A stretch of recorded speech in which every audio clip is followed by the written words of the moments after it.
Let's begin in Nigeria's capital, Abuja, where residents of Maitama, Katampe, Mpape, and their surrounding areas in Abuja have expressed concerns about the cases of earth tremors, which have persisted since the weekend. Earth tremors, a minor or brief movement of the earth and triggered by same forces responsible for earthquakes, have been previously reported in the capital since September 2018, which was said to occur at the magnitude of 3.2 around Mpape. Now, residents in multiple reports said the latest incident occurred on Saturday and persisted till the early hours of Tuesday as they experienced recurring vibrations. The tremors, which have caused widespread concerns, were mostly notably felt between 11 p.m. and 11:20 p.m. on Monday. And let's move to security matters, where the Chief of Air Staff, Hassan Abubakar, has announced plans to deploy a quick response wing to the northwest to boost military presence in vulnerable communities. And during a tour of Operation Hadar in Daji and 213 Forward Operating Base in Katsina State, Abubakar revealed that the Nigerian Air Force has intensified airstrikes against criminal elements and is working to enhance security further. He emphasized that a comprehensive strategy is needed for lasting peace, as kinetic actions alone are insufficient. He also assured Governor Diko Rada of continued support for protecting farmers and ensuring a safe harvest season. Governor Rada praised the NAF's effort and expressed confidence in improved security for the upcoming agricultural season.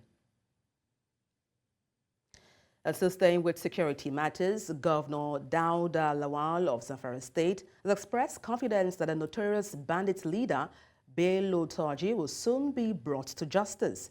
And speaking to the press, Governor Lawal assured that the ongoing collaboration between the state, the federal government, and security agencies are responsible for Turji's reign of terror nearing its end.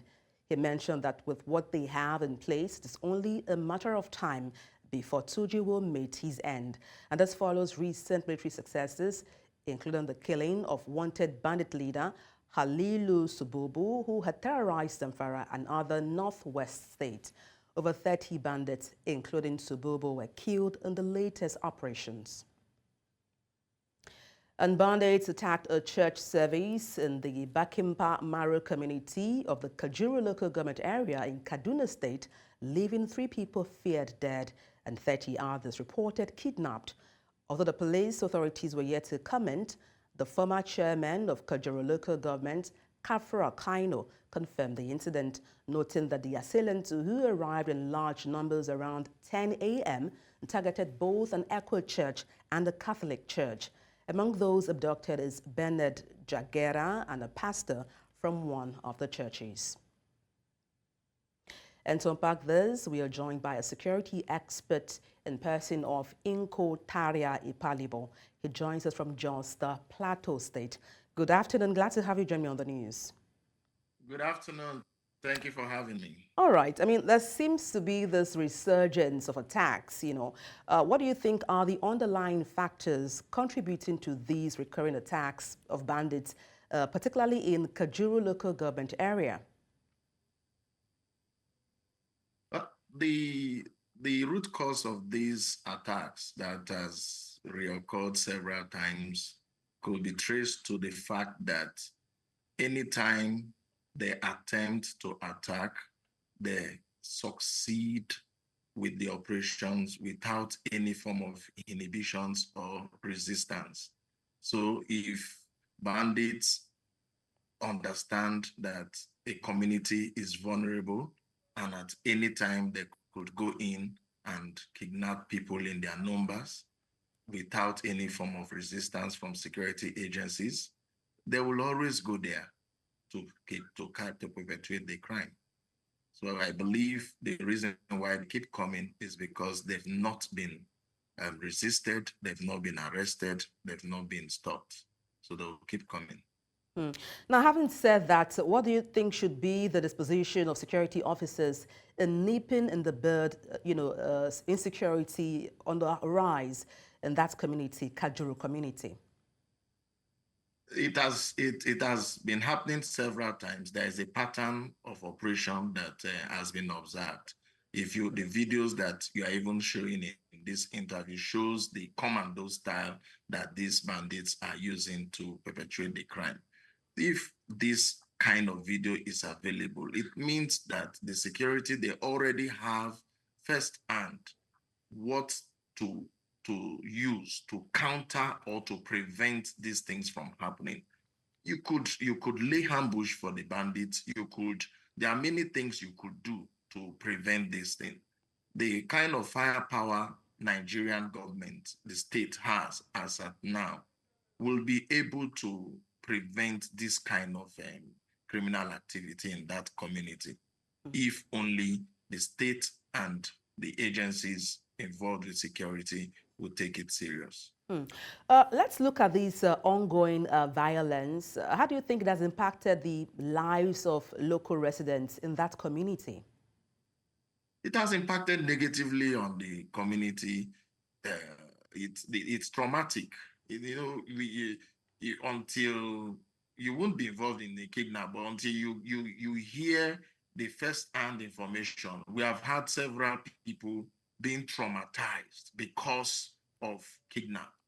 It's not funny at all. The fact that somebody from your family is being kidnapped, the whole family will not be at peace until the person is returned, because it's a 50-50 thing. The person might be returned or killed even after ransom is paid.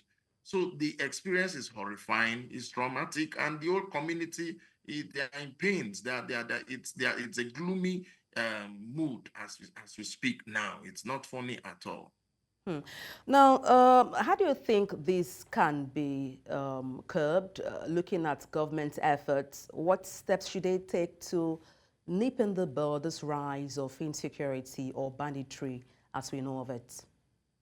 Well, the efforts so far, from my perspective, has not been sufficient. It's not yes, they will say they are putting things in place and all whatnot, but so far as I'm concerned, with what is happening, with what is on ground, the government, they've not done anything significant.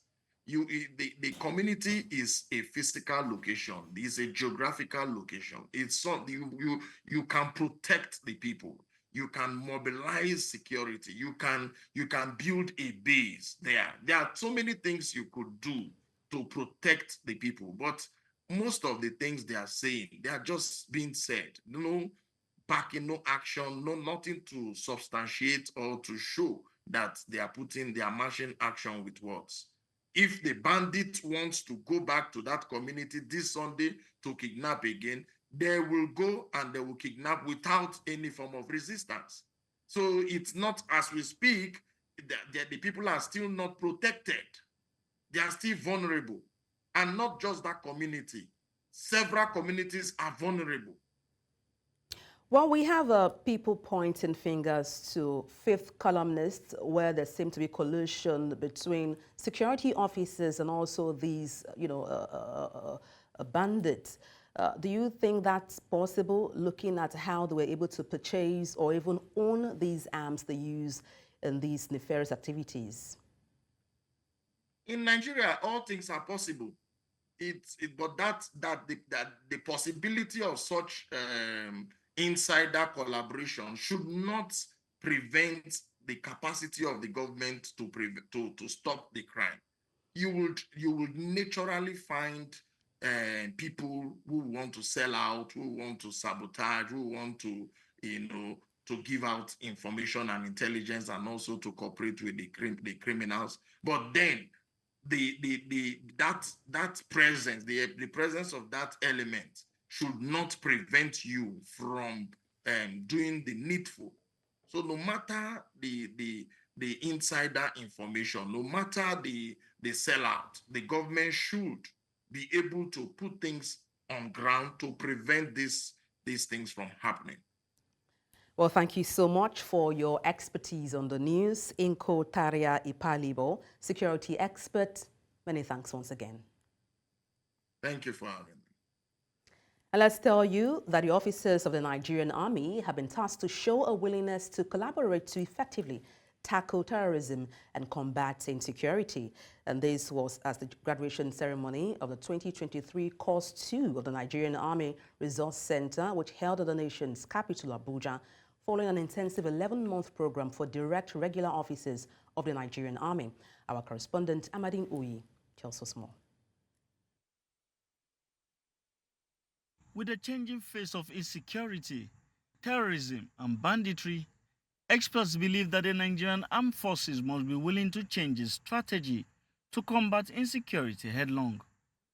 While troops on ground have been saddled with the responsibility of restoring law and order back to troubled communities, the need for training of personnel has never been more apt.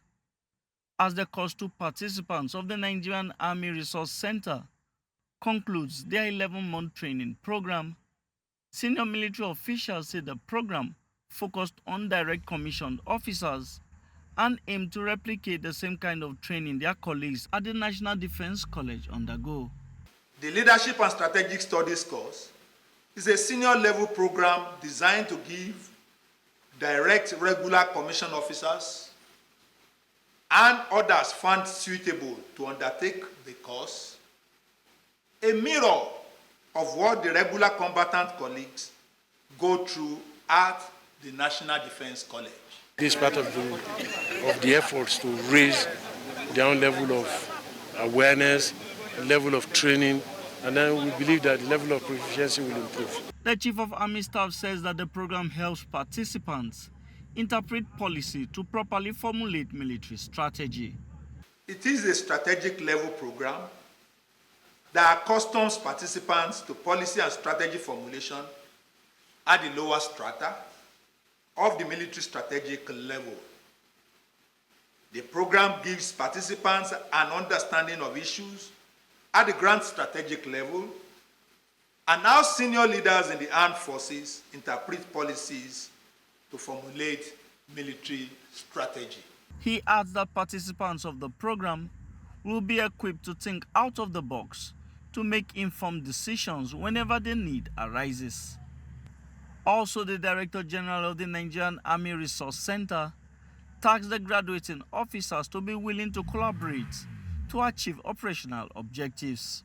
The Nigerian Army has, in recent years, made a deliberate effort to significantly increase its investments in developing operational and strategic level leaders required to think out of the box and interrogate issues sufficiently and objectively to make informed decisions. Tackling the security challenge, just like we told them too, is not a sole agency responsibility. It's everybody's job. But they must have an open mind to want to relate and relate with everybody who matters. Not just deciding, oh, I want to talk to this person, I don't want to. They must take everybody along. Wherever they find themselves, they must find a way of relating with the locals, getting people to come along for them to believe in whatever they are doing. The Army has also tasked the graduates to meet up to the high expectations placed on them by citizens. In Abuja for News Central, I am Adedugba. Time for a break. When we return, Edo State PDP governorship candidate Asue Godalo says that the people of the state will decide the next governor of the state and not the FCT minister, Nyesom Wike. Join us again. Thank you for staying tuned. And now to updates on the flood situation in Borno State. President Bola Ahmed Tinubu has pledged a new approach to tackling climate change, emphasizing collective action and education. And during the visit to Borno State's Shehu's Palace in Maiduguri, he expressed sympathy for those affected by recent flooding, cut and short his trip to the USA to be with them. Tinubu praised the leadership of the Shehu and assured for support for rehabilitation efforts. He highlighted that environmental issues, including climate change, are a shared responsibility requiring joint efforts. The president also paid a visit to the internally displaced persons, IDP camps, promising federal government support for flood victims. Tinubu stressed that addressing these challenges will require both immediate aid and long-term education. This one disaster that's we must pay attention to. We will help Borno State. We, as a government, as Nigerian people, who pledge with you that we will help in the rehabilitation and resolution of problems there. It is our problem, not just your problem, not the problem of community alone. Situation that we find ourselves.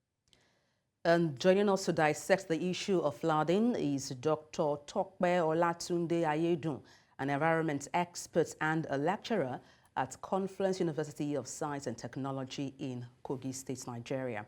Good afternoon. Glad to have you join me on the news. Good afternoon. Glad to be here. Thank you. All right. Now, straight to a conversation. Given the recurring nature of flood and also similar pledges made by previous administrations, what actions should we take, to ensure this promise made by the president can lead to a lasting solution? Thank you. The flood issue has been a major challenge to us and is now cutting across so many other states. Before, we were thinking it's for the island states and those states that are close to River Niger and River Benue. But having seen it massively in Borno State, it shows that when environmental crisis want to strike, it's cut across everybody. It can affect anywhere. So I feel that one of the things that can be different from what we have been hearing all along from the past government, which this new administration, the Tinubu government, President Tinubu government can do, is to create a more stricter measures in the environmental regulations that we have. There are regulations out there, but are they strict enough for people to comply with? And we can start by having a stricter penalty for every leader who is supposed to do some things and fail to do it. I'm not saying that we should adopt that of the one that they did in North Korea, but we can do something minimal penalty to our leaders who were supposed to actually do something and they refuse to do it. Because I learned that dam has been damaged for some time now, at least for 2 years.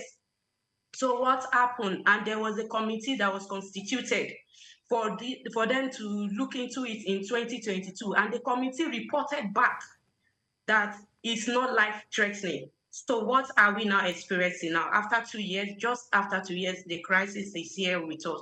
So I feel there should be stricter measures, stricter regulations that should be put in place, whereby people will own up to their responsibilities.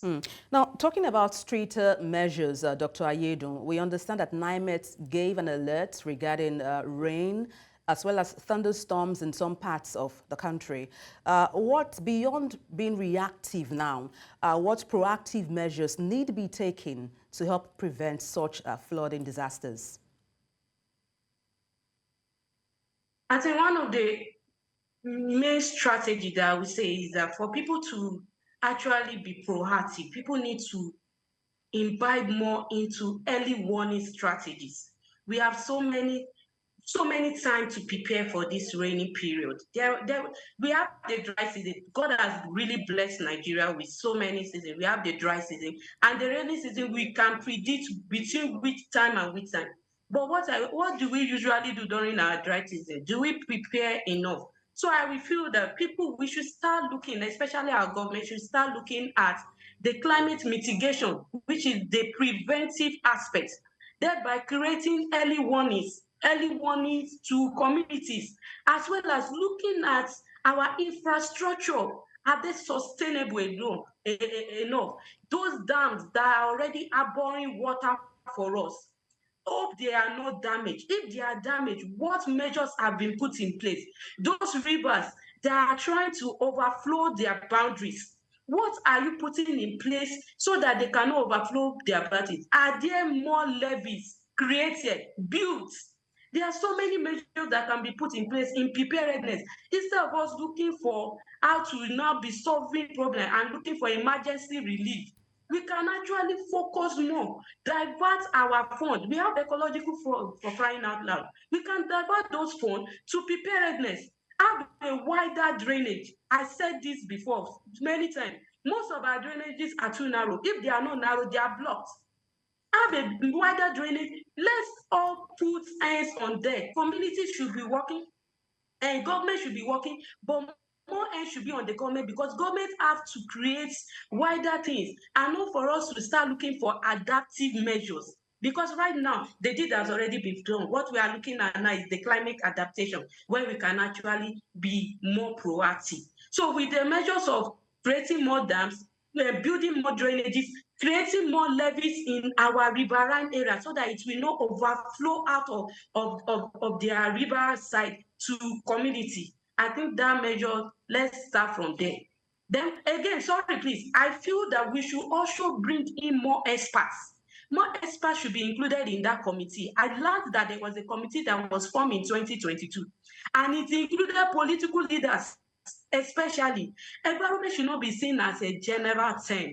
When we start seeing environment as if it is a medical term, whereby you cannot just call anybody to come and treat a patient.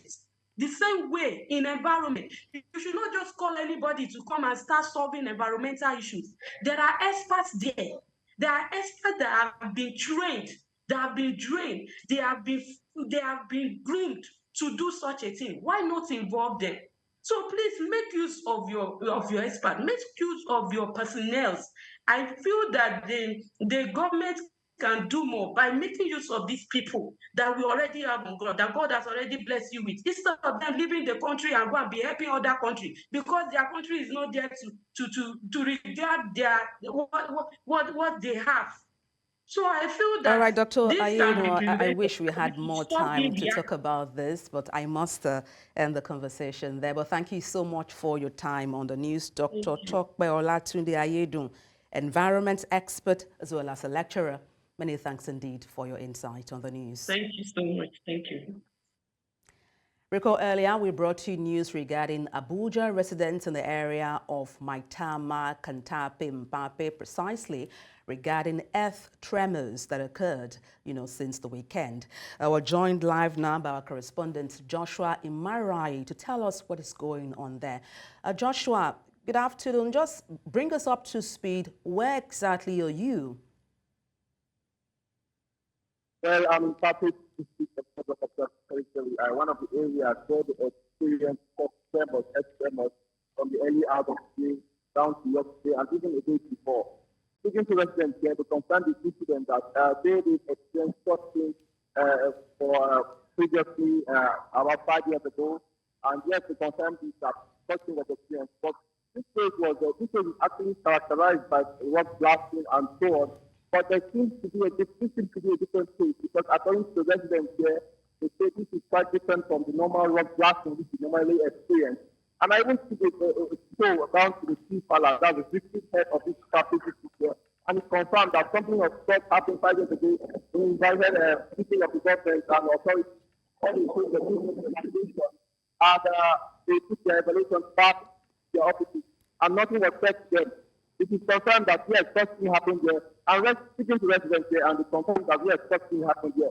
So that's basically all of it that we covered so far. We are still trying to gather more information as to what really happened here. Has anyone in authority spoken about this, and what measures have been recommended to help, mitigate or address these concerns? We reached out to authorities at the FEMA, that's the FCCM Emergency Response Authority, and they affirmed that yes, it got a cut wind of the entire situation. But I said more information needs to be gathered as regards the entire situation, and they need to be sure of what really happened here before they could issue any statement or make any proclamation concerning the incident that occurred here later on the early hours of the day. Well, thank you so much for your reporting. Joshua Imarayi, who is live in Abuja. Many thanks indeed, Joshua. Please stay safe. Away from that to politics, the Edo State PDP governorship candidate, Asue Ighodalo, has responded to a recent comment by Nyesom Wike, the Minister of the Federal Capital Territory. And speaking to the press, Ighodalo stated that Wike does not have the authority to decide the next governor of Edo State, stating that the people of the state will decide. This followed Wike's claim that he refused to back Ighodalo in the upcoming September 21st election, despite Governor Obaseki's efforts to secure his support. Wike also addressed concerns about the Edo Resident Electoral Commissioner, Anogbom Onwa, who is his cousin, saying he will not support any candidate. Ighodalo expressed disappointment, saying this was not the impression from their earlier meetings. In the meantime, the Independent National Electoral Commission, INEC, has reaffirmed that Julius Abure's term as Labour Party National Chairman ended in June 2024. And this statement comes in response to Labour Party's lawsuit challenging its exclusion from INEC's training for party agents ahead of the Edo and Ondo governorship elections. INEC has declared Labour Party's leadership, including Abure, as invalid and does not recognize the party's March 2024 National Convention, which purportedly re-elected Abure. The Commission argues that the convention breached the Constitution and Electoral Act and maintains it only engages with parties having valid leadership. INEC is urging the court to dismiss Labour Party's suit, emphasizing that the March 2024 convention did not comply with legal and regulatory standards.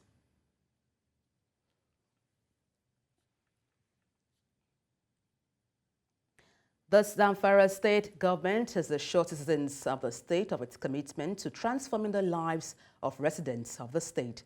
The senior special assistant to the governor on broadcast media, press and public affairs, while speaking to News Central Television crew in Gusau, the state capital, says that much has been achieved since the current government came into office. News Central's Emmanuel Bagudu tells us more. This is one out of the several construction works ongoing within and outside Gusau, the Zamfara state capital. Governor Dr. Dauda Lawal came with smart initiatives of 6 uncommon rescue agenda of his administration during his electioneering campaign. He vigorously pursued his election campaigns based on 6 smart agenda of rescue mission to Zamfara that has to do with security. First, which each and every person knows that security has become a precarious issue in Zamfara and, by extension, northwestern part of the country. And then there is the issue of, apart from the security, we have also education challenges. Then we have that of the health challenges. Then number 4, we have agriculture. Then we have water supply. Then number 6 is women and youth empowerment.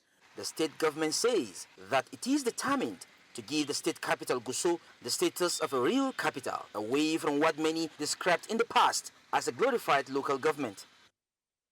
State government already has a development plan in place and reels out expectations for the next 3 years.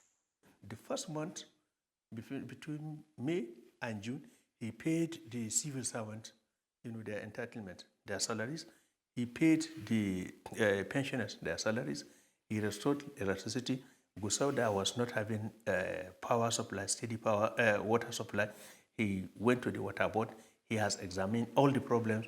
He brought new brand engine and everything. That was how he picked up.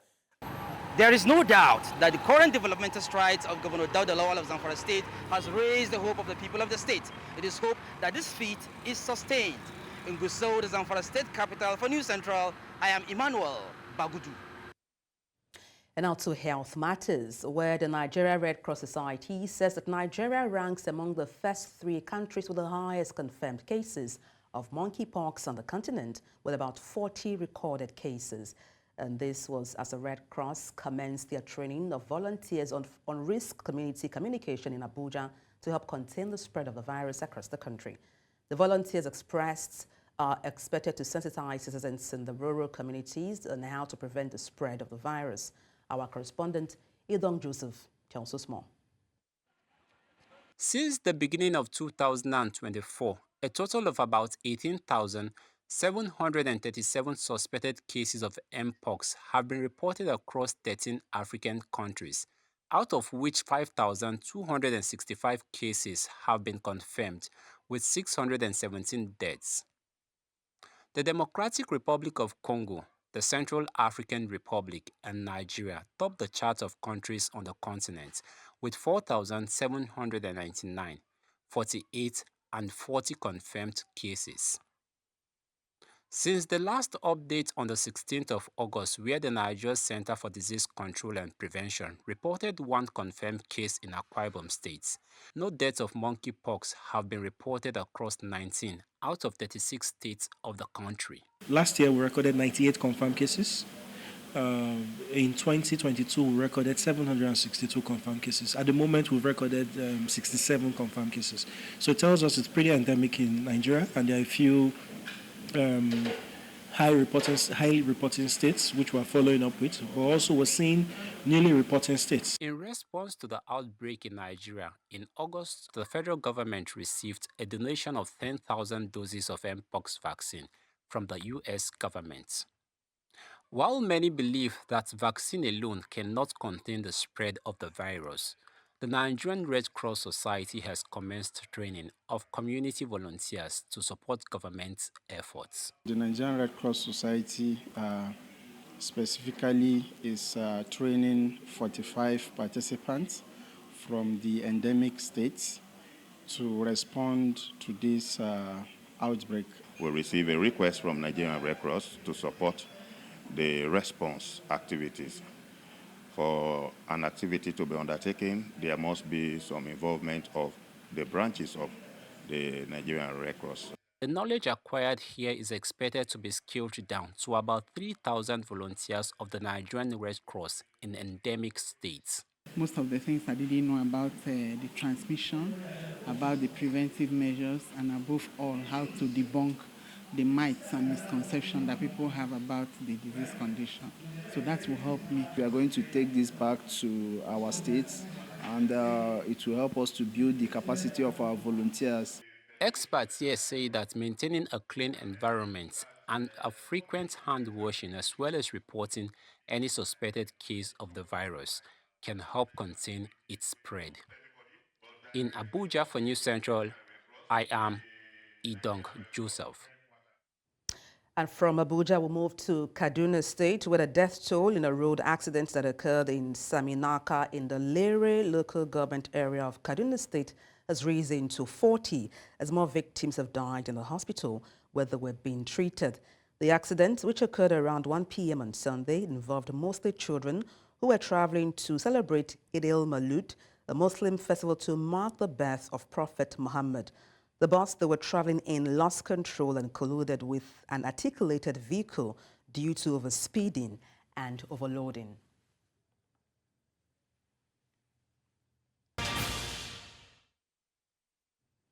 Thank you for staying with us. Armed men have attacked a military training camp in Mali's capital, Bamako, in what the state television described as a terrorist attack. Mali's army says it has the control of the situation, labeling it as a foiled infiltration attempt by terrorists into the Faladia military police school. The announcement from ORTM came after gunfire was heard ringing out in the city early on Tuesday morning. Mali is one of the several West African countries that have been fighting an Islamist insurgency for more than a decade, but it is not clear who was behind the shooting.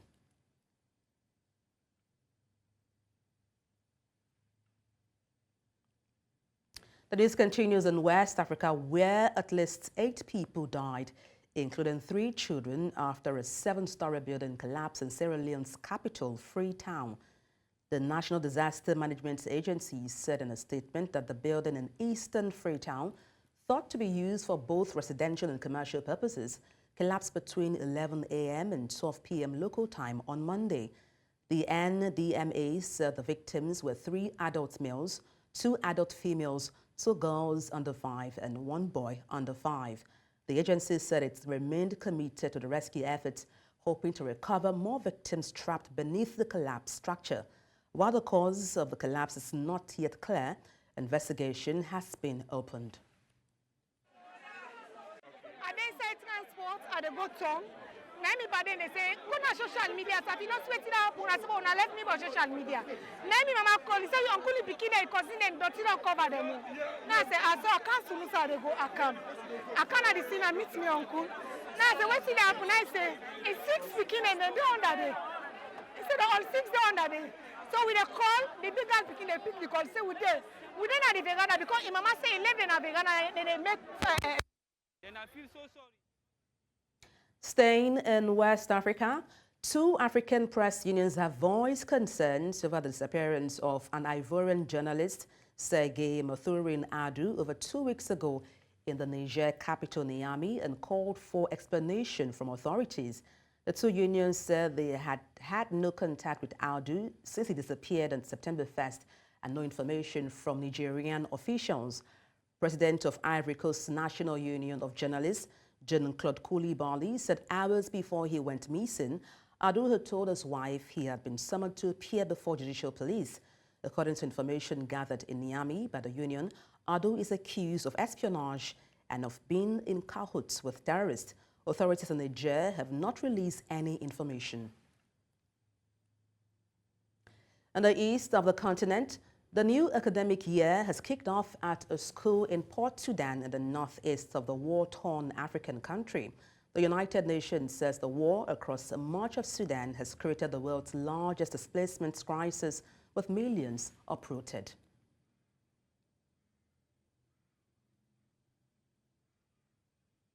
When I head to Central Africa, where an overloaded wooden motorized boat capsized in DRC, Democratic Republic of Congo, on Monday, killing at least 4 people and leaving some 40 others missing. The Deputy Governor of Kwango, Remy Saki, said the accident took place on the Kwango, a tributary of the Congo River in the southwestern province. The chief of the village of Port Kwango, John Baptiste Nkololo, said the vessel struck a bridge and sank, adding that passengers said there were about 150 people on board. The sprawling Central African nation has a poor road network, and people often use boats to travel and transport goods. Capsizes are a common thing in the area. The U.S. Secret Service says the man arrested on suspicion of seeking to assassinate Donald Trump in Florida had no clear line of sight on the former president and did not fire his weapon. Secret Service Acting Director Ronan Rowe made this known while referring to the suspect Ryan Ruth, who has been charged with illegal firearms possession in the case. As former President Trump was moving through the 5th fairway across the course and out of sight of the 6th green, the agent, who was visually sweeping the area of the 6th green, saw the subject armed with what he perceived to be a rifle and immediately discharged his firearm. The subject, who did not have line of sight to the former president, fled the scene. He did not fire or get off any shots at our agent.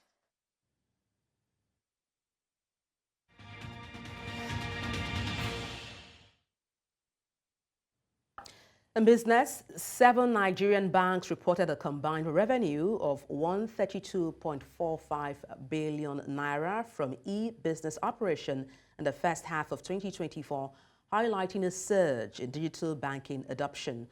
The banks, FBN Holdings, Zenith, GTCO Holdings, Stanbic IBTC, WEMA, FCMB, and Sterling Financial Holdings showed significant growth as they leverage technology to enhance customer services. Zenith led with 41.2 billion naira, an 85.6% increase from the previous year, followed by FBN Holdings at 35.1 billion naira and GT Holdings at 32.5 billion naira, marking a 53.3% rise. The growth in e-business revenue reflects a broader trend in Nigeria's electronic payments industry, with total electronic transactions reaching 234.4 trillion naira in Q1 of 2024, an 89% increase from the previous year. Zimbabwe's creditors are reportedly open to discussing a debt for climate swap as part of restructuring the nation's $21 billion arrears. Rol Fernandez, the United Nations Development Program Project Manager, shared this insight at an economic summit in Victoria Falls, emphasizing that creditors want to see commitment to structural reforms from the government. Debt swaps, which allow a portion of a country's external liabilities to be forgiven in exchange for investment in climate projects, have been successfully implemented in countries like Barbados and Ecuador. Fernandez notes that such arrangements could lead to significant debt reduction and improved payment conditions. Zimbabwe, which has been excluded from the international capital market since 1999 due to default, is currently in restructuring talks with various creditors, including the Paris Club and the World Bank.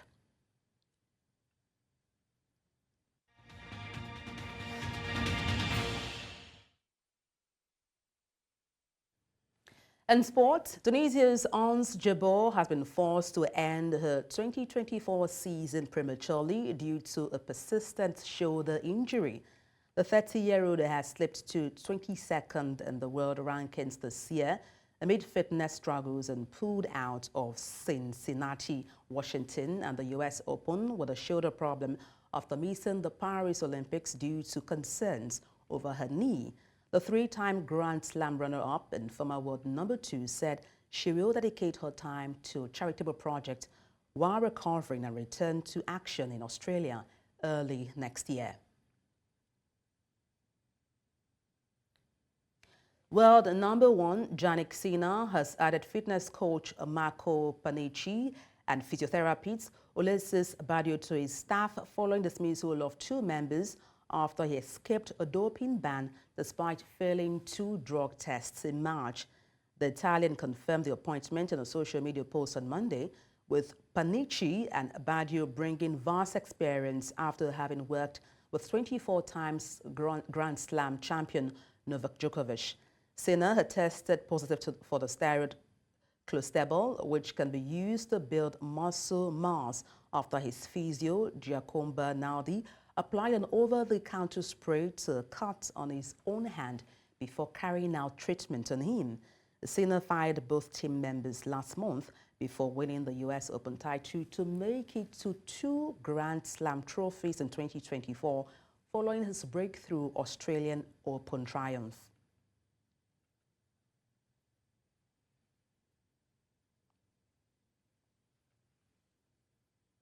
And that's all on the news. Let's take a look again at some of the major stories.